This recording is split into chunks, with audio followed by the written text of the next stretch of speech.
Bueno, queridos patitos, vamos a tratar Lobos Marinos, esta película del año 1980 y que resulta curioso porque amalgama un par de determinadas cosas, aunque ciertamente hay que conmemorar el hecho de que abre la película con la memoria de Luis Mountbatten, ¿no? Un gran personaje que está vinculado al Pacífico, a los británicos, a la India, al Raj británico, y que fallecería siendo asesinado en el año anterior, en 1979, pero vamos a ir primero al hecho de la película. En 1980, resulta curioso, faltaban 2 años para que yo naciera.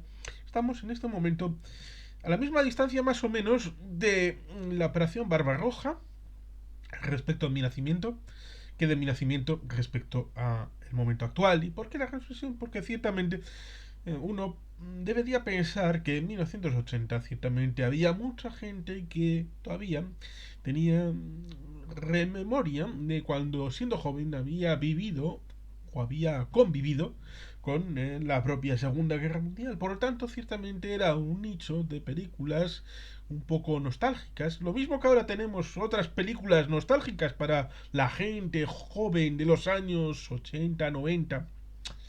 Pues ciertamente en aquel momento las películas nostálgicas, en parte porque también se hicieron películas bélicas, no solamente Casablanca, sino otras, como Objetivo Birmania, que tenían el momento de la guerra mundial para los aquellos que no habían podido ir al frente. Por ejemplo, Elvis quiso haber ido a la guerra, pero tenía 7 años después de haber nacido en Tupelo, en el año 1930 y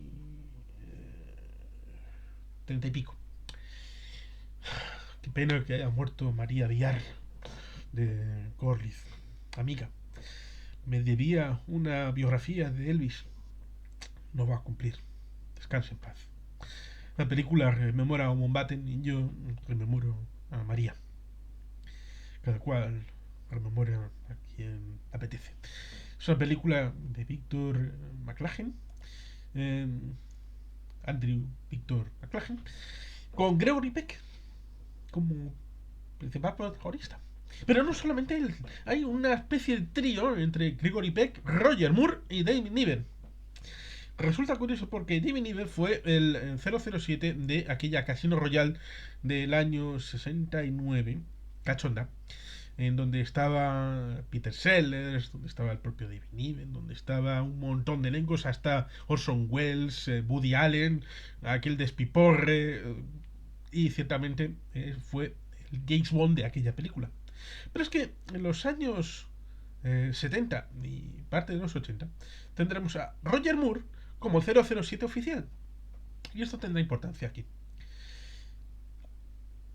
Es una historia en donde en el Índico hay submarinos alemanes. Por lo menos hay uno que ataca a los convoyes y a los tránsitos marítimos de los aliados, sobre todo a los británicos y a los estadounidenses.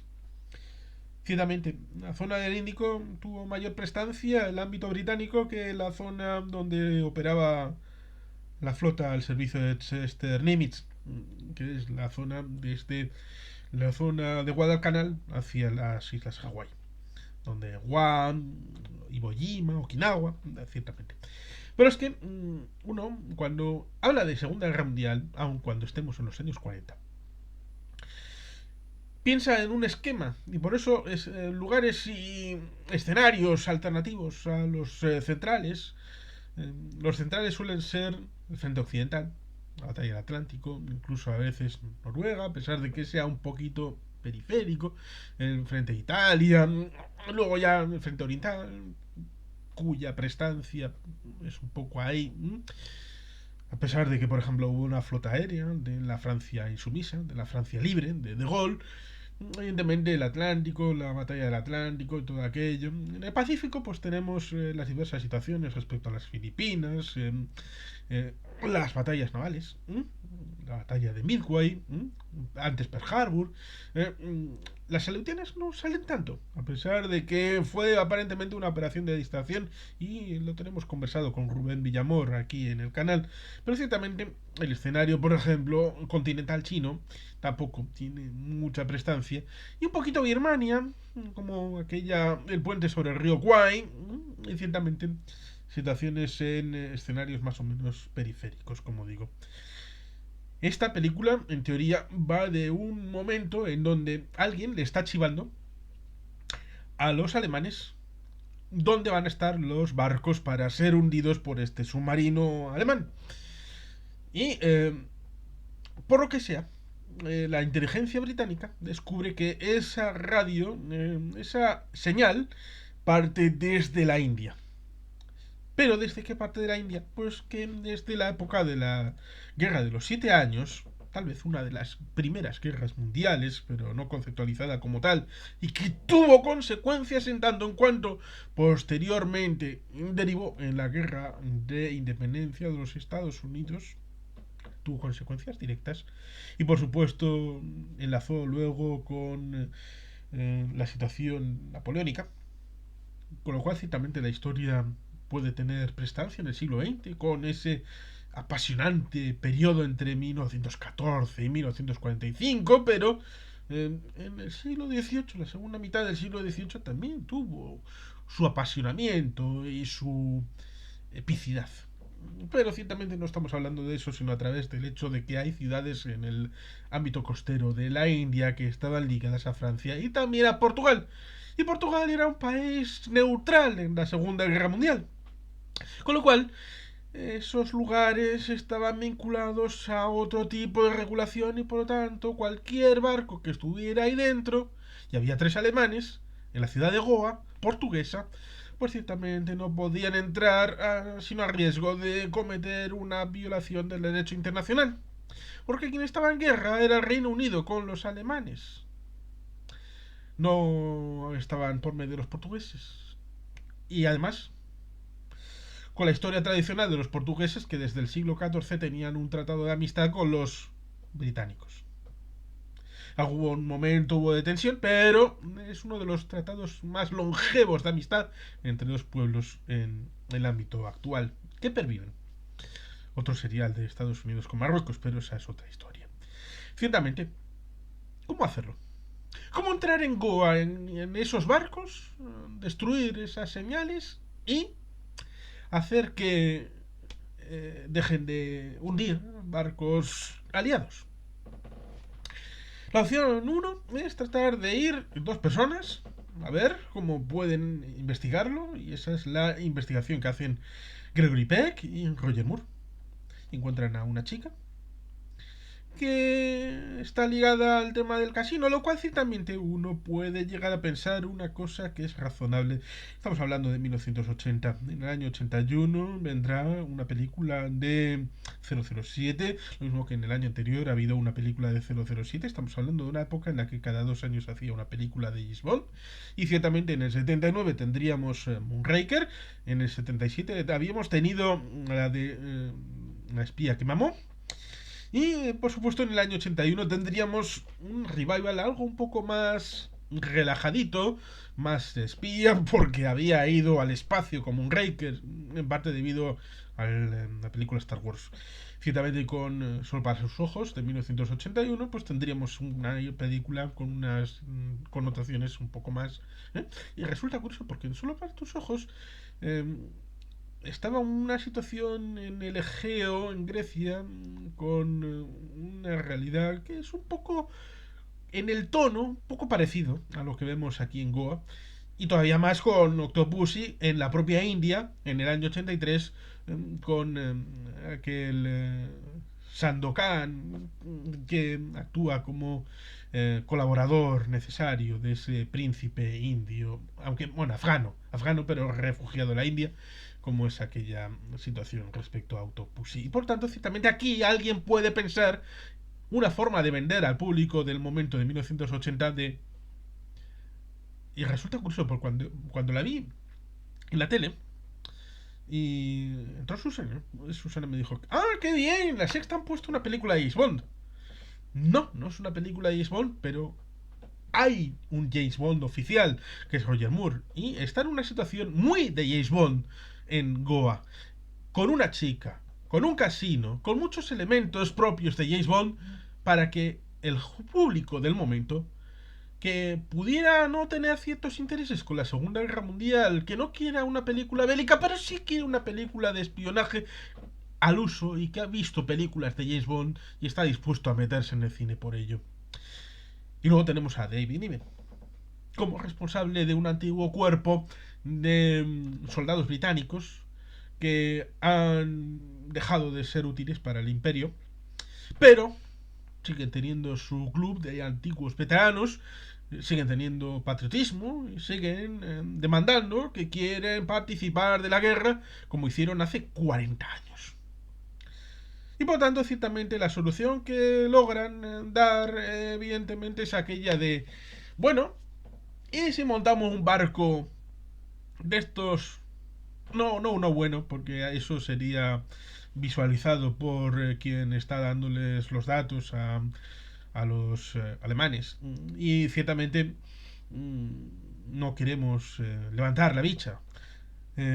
Evidentemente tampoco que piensen que vamos para allá y por tanto una operación con soldados sería un riesgo diplomático y un barco bien pues sería un problema, por lo cual uno descacharrado y cogemos a esta gente que pueden ser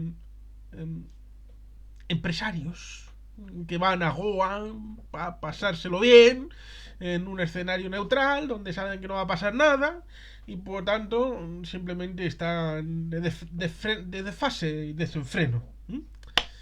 Y por tanto ahí tenemos esa idea de reclutarles, de que sean evidentemente muy cautos con su idea de que jamás van a tener una gratificación de ninguna forma. Simplemente no sabemos de qué demonios usted me está hablando. Esta gente no les conocemos de nada. Ah, sí, bueno, si estuvieron apuntados en el ejército hace 40 años, a comienzos del siglo XX. Ya, pero desde entonces, bueno, pues cada cual ha ido por su cosa, por ahí, por la otra manera. Y por lo tanto, ciertamente, negación plausible. Esa es la palabra. Una situación en donde hay esa doble fase. La fase en Goa y la fase en el barco, porque tiene que ir una avanzadilla para luego hacer la sincronización en la trama. Por el lado de Goa, pues evidentemente deben de ir controlando para que haya una situación en la que no haya sino el menor número de soldados, de marineros, más bien, en el ámbito del barco. Un poco como en la serie El ala oeste de la Casa Blanca, cuando quiere dar una respuesta proporcional el presidente Josiah Bartlett y le dan tres opciones. O era en la película. Ahora no recuerdo, porque la película de American President, el presidente Miss Wade, es el origen básico de la situación respecto a la oeste de la Casa Blanca. Y no quiero enrollarme. La situación es que le dan tres escenarios y dice: ¿en cuál de los tres hay menos soldados? Se está intentando atacar Libia. En esa instalación militar que nos han atacado, una operación en Israel y han matado a soldados americanos. ¿Cuál de los tres turnos hay menos soldados? El de la noche. Atacan el de la noche. Pues ciertamente aquí algo parecido para tratar de drenarlo. ¿Y cómo drenar la situación sin que se note? Pues ciertamente una fiesta de carnaval. Lo cual resulta curioso y paradójico porque en la película Moonraker veremos escenas en 1979 que tienen eco en esta película de los marinos. Es cierto, aquí no está Tiburón. Aquí no está Tiburón y esto no es Río de Janeiro. Pero ciertamente Goa, un poco portugués. Río de Janeiro fue la capital a comienzos del siglo XIX de la corona de Portugal cuando se produjo los hechos bélicos napoleónicos. Por lo tanto, ciertamente conexión, la que la quiera encontrar la encuentra. Y por otro lado está el ámbito del barco, en donde los aguerridos ancianos del ejército británico van con dificultades. Hasta el punto de que cuando el submarino les ve y les dice: pegar un pepino a este barco, que es como un cascarón, está hecho mierda. Vamos a gastar lo que un torpedo en esto. Ni siquiera subir a superficie y pegarle 4 ametrallados. No, no, no. No merece la pena si se va a hundir solo. No hay más que ver la lucha entre el muchacho que está al cargo de, de los motores. Qué mal tiene para seguir manteniéndolos a flote y en funcionamiento. Ciertamente necesitan whisky para dar la pinta de seres borrachos. Evidentemente la dificultad que tenía de no dejar restos, ni humanos ni materiales, cuando traten de evidentemente destruir el que tiene la radio. Y a poder ser los tres, o mucho mejor. Y ciertamente, como digo, es una película que está bien, está agradable, pero solamente para los muy cafeteros.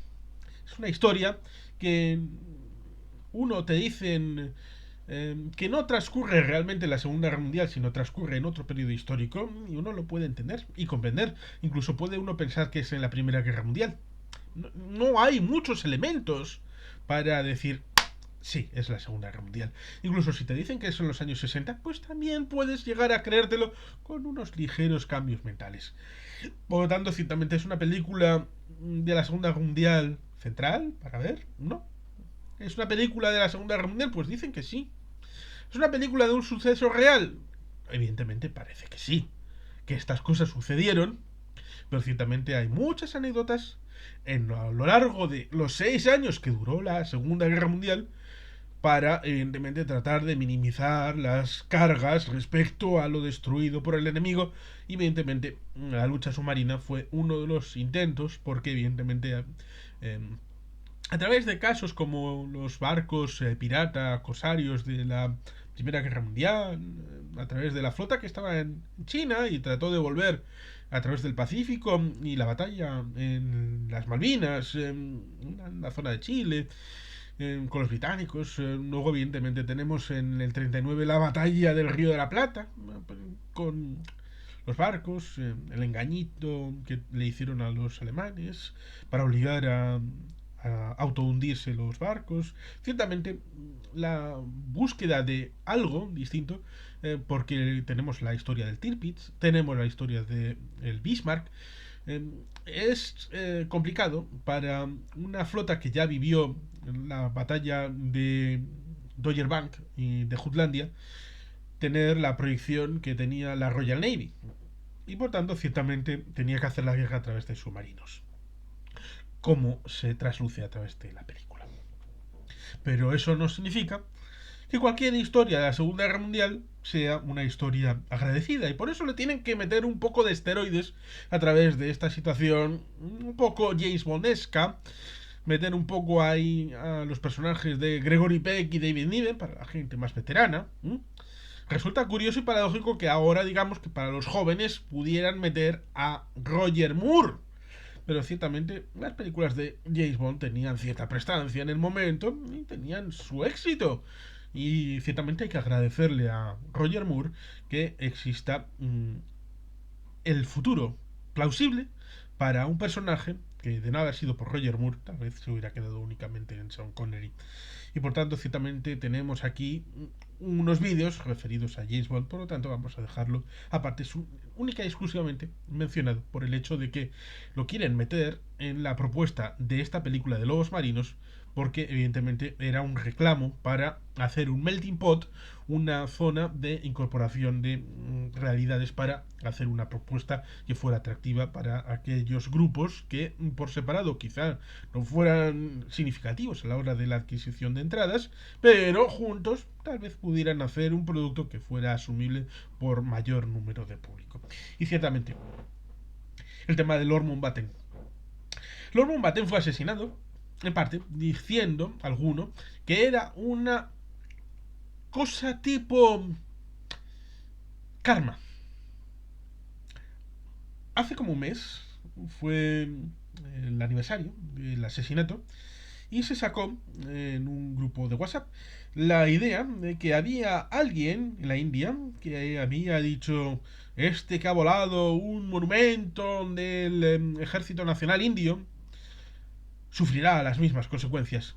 Y una bomba del IRA, en el año 1979, voló el barco donde estaba el primo de la reina, Isabel II. Y el otro abuelo de Carlos, actualmente el rey de Inglaterra, del Reino Unido, también de Australia, y de Canadá y de Nueva Zelanda. Fue muy duro para Carlos, no ya para Isabel, que también, para Philip, para el marido de Isabel, Felipe.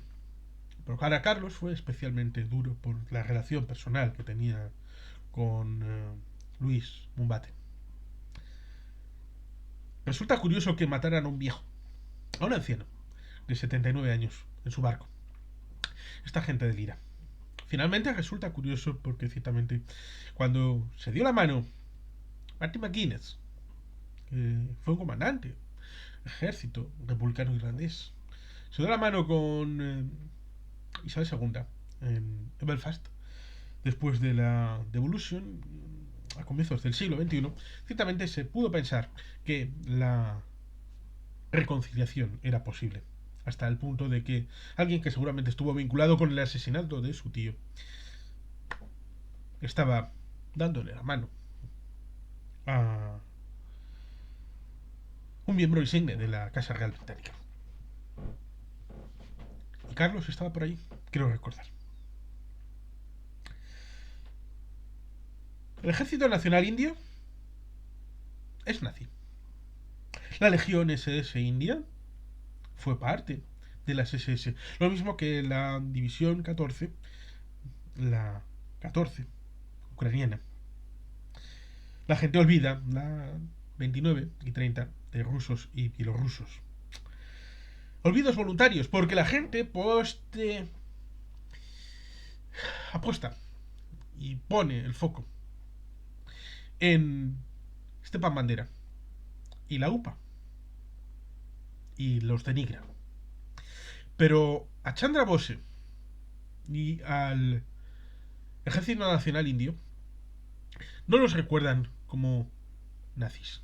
Y ciertamente uno no puede sino recordar a colación de que en ese momento en el que Mountbatten estaba en el Pacífico mandatado por los aliados, una especie de equivalente a Eisenhower, pero para el Índico, ciertamente Chandra Bose, que obtuvo de los japoneses también Andamán y Nicobar y parte en la zona de Birmania como territorio liberado, previamente a la colaboración con los japoneses había colaborado con los nazis y Chandra Bose estuvo con Hitler en Berlín. Por tanto, ciertamente cuando Mountbatten vuela el monumento a este ejército indio, está haciendo antifascismo y antinazismo. Y cuando se le dice esto te pasará factura, evidentemente es absolutamente increíble que se aplauda el asesinato de un anciano de 79 años con una bomba en su yate en las costas de Irlanda. No es nada patriótico y no es algo de lo que uno pueda enorgullecerse, porque es, en el fondo, el asesinato de un anciano de 79 años. Y por eso me sumo al inicio de esta película en el homenaje que le hacen a Lord Mountbatten y la memoria de su persona y el recuerdo a sus acciones que hizo en la Segunda Guerra Mundial, mucho más importantes que las que vivimos en esta película. Pero es la película que tenemos y por tanto ciertamente no podemos sino, uno, visualizarla y después buscar otros títulos para complementarla y no volver a ver nunca más esta Lobos Marinos, que cerramos el capítulo y pasamos a otras historias. Y sin más, queridos patitos, es que ricasco, agur bat, Betty Gelpean.